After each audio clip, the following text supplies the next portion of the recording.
Assalomu alaykum. 2-7 mart haftaligida dunyoda va O'zbekistonda biznes va marketing olamida bo'lib o'tgan yangiliklarga bag'ishlangan hafta dayjestimizni boshlaymiz va yangiliklarga o'tishdan avval birinchi navbatda O'zbekistonning barcha ayollarini, opalar, singillar, onalar, buvilar barchangizni 8-mart bayrami bilan tabriklayman. Barchangizga boringizga rahmat deb aytaman. Sog'lik, salomatlik, barcha ezgu niyatlaringizga tilakdoshman. 1 yillik aylanmasi 1 trilliondan yuqori bo'lgan O'zbekistonda birinchi restoranlar tarmog'i paydo bo'ldi. 2025-yil natijalariga ko'ra KFC kompaniyasining 1 yillik aylanmasi 1 trillion so'mdan oshdi. Bu O'zbekiston uchun birinchidan juda ham katta ko'rsatkich va umuman ushbu bozorning tez o'sayotganligidan dalolat beradi. O'zi O'zbekistondagi KFC kompaniyasi anchadan beri juda ham jadal o'sayotganligini ko'rsatayotgandi va hattoki shunaqa bir zo'r ko'rsatkich borki, o'sha KFCning Westminster universiteti oldidagi restorani bir kunlik aylanma bo'yicha dunyoda top 3talikka kiradi. Dunyoda top 3talikka kiradigan restoranlardan biri hisoblanadi. Aynan o'sha KFC tarmoqlari ichida. Umuman o'zi tez ovqatlanish bozoriga ko'radigan bo'lsak, u yerda zo'r rivojlanayotgan va o'ziga yarasha raqobatga ega bozor hisoblanadi. O'sha Evas, Oqtepa lavash, Bellissima pizza va shunga o'xshagan tez ovqatlanish restoranlarining o'sishini ko'rishimiz mumkin. Uzoq vaqt davomida Evas birinchi o'rinda bo'lib kelgandi va aynan o'sha o'tgan yil davomida Evasda biroz tushish bor.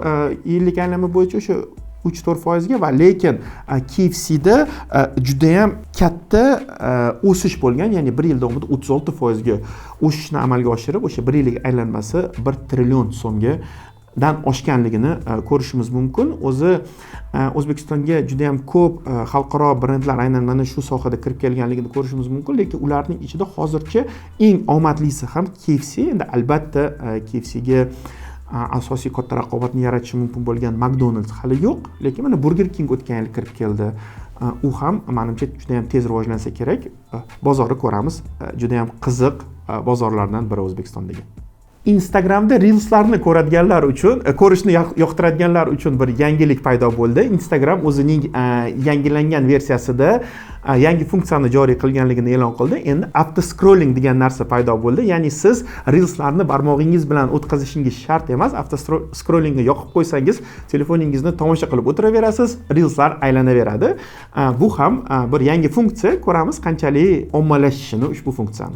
O'tgan hafta O'zbekistonda Markaziy bank yana bir o'zgartirishni, yana bir cheklovni kiritdi desak bo'ladi. Endilikda birinchi bu cheklovni kiritdi, keyin qisman bekor qildi. Biroz tushunarsiz, lekin yengillikning ma'nosi shundan iboratki, endilikda siz o'zingizni kartangiz orqali boshqa odamga pul o'tkazayotganligingizda albatta uning maqsadini aniqlab yozishingiz kerak. Maqsadni o'zingiz yoza olmaysiz, balki o'sha belgilangan ro'yxatdan birini tanlashingiz kerak. Bu jamoatchilik tomonidan biroz negativ bilan qabul qilindi. Ya'ni bu bizning pul o'tkazmalarimizning tekshiruvimi, ya'ni cheklovmi, soha mutaxassislari tomonidan ham fintechning rivojlanishini oldini olishi mumkin bo'lgan noroziliklar sabab bo'lsa kerak, balki boshqa sababdir. Birinchi bu majburiy sifatida kiritildi, keyin Markaziy bank aytdiki, yo'q dedi, bu ixtiyoriy bo'ladi dedi. Qaysidir o'sha banklar yoki to'lov tizimlari o'zligi xohlashsa bu tizimni kiritishsin, xohlashmasa yo'q. Bu hozircha rekomendatsiya xarakteridagi bir funksiya deb e'lon qilishdi.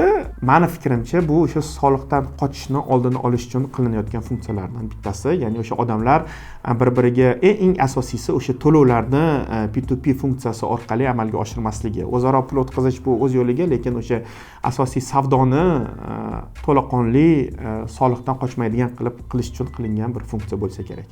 Bitta to'polonlarga sabab bo'layotgan voqea yuz beryapti. Yaqinda aytib o'tdim, o'sha peshlavhalar, ya'ni viviskalar bilan bog'liq bo'lgan to'polonlar bo'layotgandi. Ya'ni o'sha viviskalarni noqonuniy deb topib, polni demontaj qilish boshlanganda, endi mana shunday holat avtobus bekatlari bilan ham bo'lib o'tyapti. Ya'ni avtobus bekatlari bilan emas, balki o'sha avtobus bekatlaridagi joylashgan savdo rastalari bilan shunaqangi holat bo'lyapti. Ya'ni ketma-ketiga Toshkent shahridagi ko'plab avtobus bekatlaridagi qurilgan savdo do'konlari buzib tashlanyapti. Bilasizmi, bunga har xil yondashish mumkin. Balkim o'sha rostdan ham ular noqonuniy ishlayotgandir yoki hujjati joyida emasdir, yana nimadir. Endi birinchidan ular bir kun ishlayotgani yo'q. Bir necha yillar davomida ishlashadi. Agar rostdan ham noqonuniy ishlashayotgan bo'lsa, bungacha qayerga qaragan hukumat, hokimiyat qayerga qaragan bungacha degan savol tug'iladi.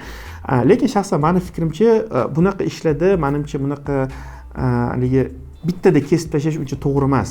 O'sha yerda ishlayotgan hammasi biznes subyektlari, ayniqsa kichik biznes subyektlari ogohlantirish berib, misol uchun bir necha etapda qilish menimcha rus tilida aytganda безболезненныйroq bo'ladi, kamroq bunaqa ajotajga sababchi bo'ladi. Endi mayli, bunday qarorni qabul qilayotgan insonlar ham nimagadir asoslanib bunaqa qaror qabul qilishayotgandir, lekin baribir biznesga bu zarar va bu bunaqa yaxshi narsa emas.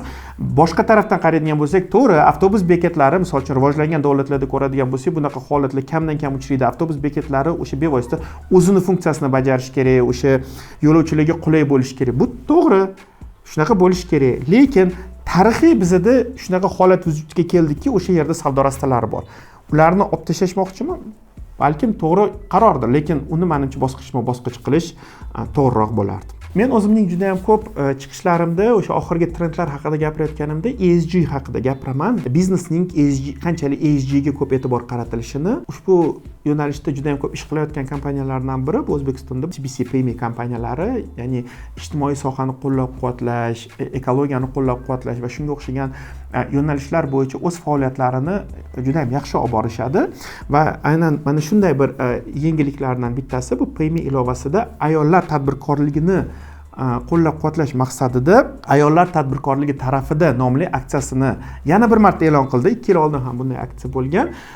Buning aksiyaning ma'nosi shundan iboratki, biznesning egalari ayollar bo'lgan kichik bizneslarni Payme ilovasi orqali bepulga reklama qilib, ushbu bizneslardan foydalanishni, ushbu bizneslarni tanlashni targ'ib etishni Payme o'zida joriy qildi. Shaxsan menga bu juda ham yoqdi. Men ham ayollarning qancha ko'p tadbirkor bo'lishini, qancha ko'p ishbilarmon bo'lishini tarafdoriman va Paymening ham ushbu aksiyasini juda ham zo'r aksiya deb hisoblayman. 2-7 mart haftaligida bo'lib o'tgan biznes va marketing olamidagi yangiliklar shulardan iborat. Bizning sahifamizni doimiy ravishda kuzatib bormoqchi bo'lsangiz, albatta podpisatsiya tugmasini bosib qo'yishni unutmang.